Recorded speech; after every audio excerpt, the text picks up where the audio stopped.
लोग प्रश्नावली 3.4 का प्रश्न क्रमांक 2 का तीसरा प्रश्न कर रहे हैं, जिसमें दिया गया है 2 अंकों की संख्या के अंकों का योग 9 है। इस संख्या का 9 गुना संख्या के अंकों को पलटने से बनी संख्या का 2 गुना है, वह संख्या ज्ञात कीजिए। तो जब भी हमसे संख्या ज्ञात करने के लिए कहा जाता है तो हम संख्या को थोड़ा सा समझ लेते हैं। सबसे पहले इसके लिए हम रफ का इस्तेमाल कर लेते हैं। संख्या जैसे 26, 36, 37, 38 कुछ भी हो, लेकिन हमें प्रश्न में लिखा है 2 अंकों की संख्या, तो यहाँ पर हमें 2 अंक ही लेना है। अगर हम इस तरीके से ले लें, यदि 103 तो यहाँ पर 3 अंक हो जाते हैं। तो 3 अंकों वाली संख्या नहीं लेनी है, हमें यहाँ से 2 अंकों वाली संख्या लेनी है, यानी 10 से 99 के बीच में हमें संख्या ज्ञात करनी है। अब आपको ध्यान से समझना है, जब भी आपसे 2 अंकों वाली संख्या के अंकों का योग कहा है तो 2 अंकों वाली संख्या में एक तो इकाई का अंक होता है और दूसरा दहाई का अंक होता है, लेकिन हमें दुविधा ये है कि हमें दोनों ही पता नहीं है। तो और आखिरी में उन्होंने क्वेश्चन में लिख दिया है कि वह संख्या ज्ञात कीजिए। तो ऐसी स्थिति में हमें संख्या ज्ञात करनी है, तो हमें संख्या के लिए हमें संख्या का इकाई अंक और दहाई अंक पता होना चाहिए, लेकिन हमें पता नहीं है। तो हम मान लेते हैं इकाई का अंक x है और दहाई का अंक क्या है, y है। तो इस हिसाब से संख्या का फॉर्मूला भी आपको याद रखना है। संख्या का फॉर्मूला जो होता है वो होता है 10 गुणित दहाई का अंक प्लस इकाई का अंक। ये आपको संख्या का फॉर्मूला भी याद रखना है। तो चलिए सबसे पहले आपको स्टार्ट कैसे करना है ये देख लेते हैं। जैसे ही ये क्वेश्चन एग्जाम में आता है तो सबसे पहले आपको आखिरी में पढ़ना है क्या लिखा है। आखिरी में लिखा है वह संख्या ज्ञात कीजिए। तो संख्या आपको कौन सी ज्ञात करना है, 2 अंकों की। तो हम इसके लिए मान लेते हैं इकाई का अंक x है और दहाई का अंक y है। तो चलिए सबसे पहले हम यही लिख लेते हैं। तो यहाँ पर इकाई का अंक आप लोगों को मान लेना है x और दहाई का अंक क्या मान लेना है, y।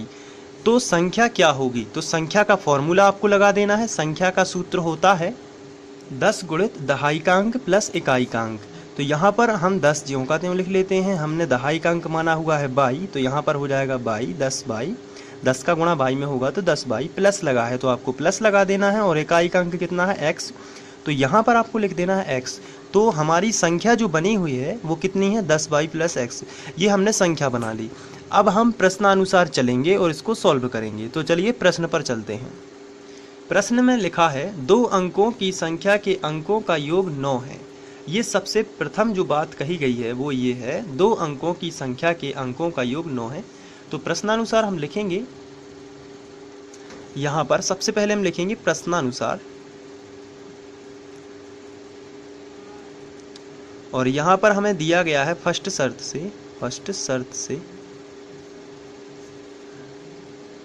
से हम पढ़ लेते हैं क्या दिया गया है। हमें दिया गया है 2 अंकों की संख्या के अंकों का योग 9 है। दोनों अंकों की संख्या में दोनों का योग कितना है, अंकों का योग 9 है, यानी कि इकाई का अंक और दहाई का अंक दोनों अंकों का योग कितना दिया गया है क्वेश्चन में, 9। तो हम यहाँ पर एक स्टेप बना सकते हैं, एक समीकरण बना सकते हैं कि x प्लस y दोनों का योग है कितना, 9 है। इसे हम समीकरण 1 बना देते हैं क्योंकि ये समीकरण बन चुका है पहली ही शर्त से। अब हमें समीकरण 2 भी बनाना है और उन्हें विलोपन से सॉल्व कर देना है। तो समीकरण 2 बनाने के लिए हम यहाँ पर लिखेंगे सेकंड शर्त से, और सेकंड शर्त में आपको ध्यान से देखना है, क्वेश्चन पढ़ना है आपको। इसमें यहाँ तक फर्स्ट शर्त हो चुकी थी, अब हम आगे बढ़ेंगे। इसमें लिखा है इस संख्या का 9 गुना, यानी कि जो संख्या हमारी कितनी है 10y प्लस x, इसका 9 गुना संख्या के अंकों को पलटने से बनी संख्या का 2 गुना है। चलिए इसको हम सॉल्व कर लेते हैं। इस संख्या का 9 गुना, यानी हमारी संख्या है 10y प्लस x जो हमने अभी बनाई हुई है। तो ये संख्या है, इसको हम लिख लेंगे सबसे पहले तो 10y प्लस x, और इसका है 9 गुना। तो यहाँ पर आप 9 का गुणा कर देंगे। फिर वो कह रहे हैं कि संख्या के अंकों को पलट देने से, यहाँ पर आप प्रश्न में देख सकते हैं इस संख्या का 9 गुना संख्या के अंकों को पलटने से, तो यहाँ पर जो संख्या है इसके अंकों को हम पलट देते हैं। तो अंकों को पलटने से क्या हो जाएगा, x यहाँ आ जाएगा और y इधर पहुँच जाएगा। तो हमारी जो अंकों को पलटने के बाद नई संख्या बनने वाली है वो क्या बनेगी, 10x प्लस y। तो यहाँ पर पहले था 10y प्लस x, अब हो जाएगा 10x प्लस y। तो ये अंकों को पलटने पर प्राप्त संख्या तो हमने यहाँ तक इसको कवर कर दिया है कि अंकों को पलटने से बनी संख्या का 2 गुना है। तो यहाँ पर 2 गुना का मतलब आप जानते हैं 2 का गुना हो जाएगा यहाँ पर। तो ये सेकंड शर्त से ये स्टेप आपको जमा लेना है। इसके बाद हम इसको सॉल्व कर लेते हैं। 10 नाम 90y प्लस 9 का x में गुणा होगा तो ये आएगा 9x बराबर, यहाँ पर 10 दूनी 20x और 2 का y में होगा तो 2y। इसके बाद आपको x y सभी को इस तरफ कर लेना है। तो 90y plus 9x minus 20x और माइनस 2y। यहाँ पर प्लस का जो 20x था इसका पक्षांतर इस तरफ कर दिया तो माइनस का हो गया है, और ये जो प्लस का 2y था इसका पक्षांतर भी इस तरफ कर देना है तो ये माइनस का हो जाएगा, और बराबर में आपको मिलने वाला है 0। अब यहाँ पर 20x में से 9x आपको घटा देना है तो आपको मिलेंगे 11x, और बड़ी संख्या जो थी वो माइनस की थी इसलिए माइनस का चिन्ह यहाँ पर रहेगा, और 20x में से 9x जाएंगे तो ये आएगा 11x। यहाँ पर आपको 90y दिया हुआ है लेकिन यहाँ पर आपको 2y दिया गया है, तो आप 90 में से जब 2 घटाएंगे तो 88 आएगा, और वो भी पॉजिटिव यानी प्लस का आएगा, क्योंकि यहाँ पर हमारी जो बड़ी संख्या थी वो प्लस की थी। बराबर में आएगा 0। आप यहाँ से 11 से डिवाइड कर सकते हैं तो आएगा, सबसे पहले तो ये माइनस आगे लगा है तो इसको हम हटाएंगे तो माइनस से गुणा करेंगे, तो ऋण चिन्ह से गुणा करेंगे तो ये माइनस यहाँ से हट जाएगा, माइनस बन जाएगा प्लस, जबकि प्लस बन जाएगा माइनस। तो यहाँ पर आएगा 11x और ये प्लस का है तो ये माइनस का हो जाएगा, और यहाँ पर आएगा 88y बराबर 0। यहाँ पर ऋण से गुणा किया हुआ है तो आप यहाँ पर लिख सकते हो ऋण चिन्ह से गुणा, चिन्ह से गुणा करने पर। अब ये इस तरीके के बनेगा। अब यहाँ पर 11 का भाग चला जाता है तो हम यहाँ दे देंगे 11 8 88 यानी 8y बराबर 0। ये आपका बनेगा समीकरण नंबर 2। अब यहाँ पर समीकरण 1 और समीकरण 2 बन चुके हैं, अब हम इन्हें विलोपन से सॉल्व करेंगे। तो चलिए दोनों को लिख लेते हैं। तो हम यहाँ पर लिखेंगे समीकरण 1 व 2 से, समीकरण 1 व 2 से, और दोनों को विलोपन से सॉल्व करना है इसलिए हम पहला समीकरण लिख लेते हैं x प्लस y बराबर 9, और दूसरा समीकरण है x माइनस 8y बराबर 0। अब इसको सॉल्व करना है। ये है समीकरण 1 और ये है समीकरण 2। तो विलोपन विधि जो होती है वो बहुत ही सिंपल होती है। उसकी प्रोसेस ये होती है, हम गुणांकों को समान करते हैं। जैसे यहाँ पर y लिखा है यहाँ, तो यदि हम y के गुणांकों को भी समान कर सकते हैं तो y का गुणांक यहाँ पर कितना है 8 और y का गुणांक यहाँ पर कितना है 1, या फिर हम x के गुणांकों को भी विलुप्त करेंगे तो उसके गुणांक हो। तो यहाँ पर आप x के भी कर सकते हैं और y के भी कर सकते हैं। तो चलिए मैं यहाँ पर, मैंने आपको y से सिखाया है इसलिए y से ही कर देता हूँ, उसमें कोई प्रॉब्लम नहीं है।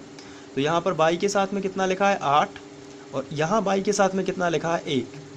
तो y का जो गुणांक है वो होगा 8, तो 8 का गुणा समीकरण नंबर 1 में पूरे में आपको कर देना है। जैसे 8 का गुणा x में होगा तो आएगा 8। तो यहाँ पर थोड़ा सा मैं लिख लेता हूँ, समीकरण 1 में 8 का गुणा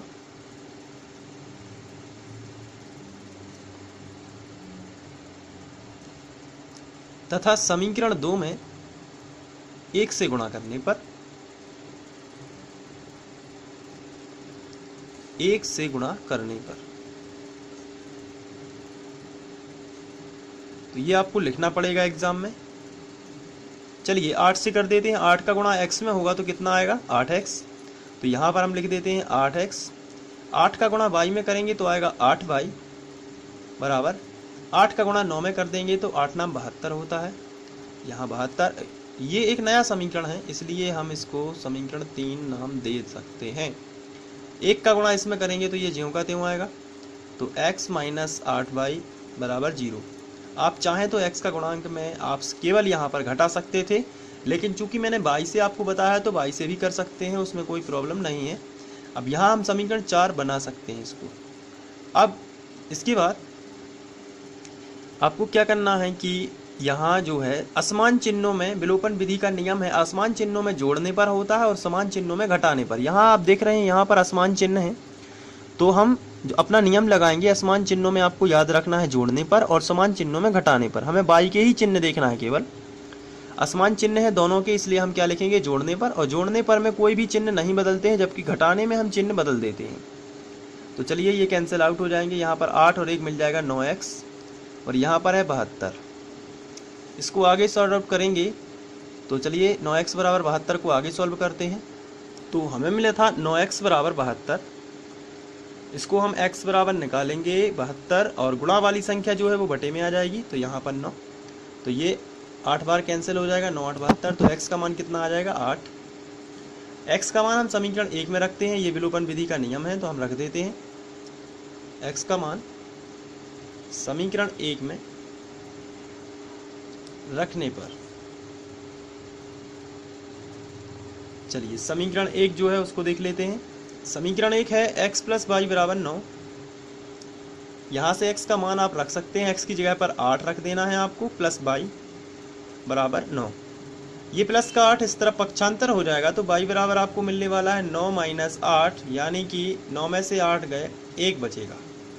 ये y का मान है 1। अब इसके बाद हमने इकाई और दहाई के जो अंक माने थे उसी हिसाब से हम लिखेंगे। आता है इकाई का अंक जो माना था हमने वो कितना माना था x। इकाई का अंक मैं आपको दिखा देता हूँ कहाँ माना हुआ था। यहाँ पर आप देख सकते हैं कि इकाई का अंक x है और दहाई का अंक y है, तो चलिए हम लिखते हैं। तो यहाँ पर हम इकाई का अंक 8 मान लेंगे और दहाई का अंक 1, क्योंकि इकाई का अंक हमने x माना हुआ था और दहाई का अंक कितना माना था 1। अब इसके बाद क्वेश्चन में हमसे पूछा गया था संख्या ज्ञात कीजिए, लेकिन अभी हमारे पास केवल जो फॉर्मूला है वो है इकाई दहाई के अंक ही पता है, तो संख्या का फॉर्मूला लगा देंगे आप और यहाँ से ये सॉर्ट आउट हो जाएगा। संख्या बराबर 10 गुणित दहाई प्लस इकाई का अंक, तो ये हो जाएगा 10, यानी कि 10 गुणित 1 प्लस 8, ये संख्या ज्ञात हो जाएगी। 10 एकम 10 प्लस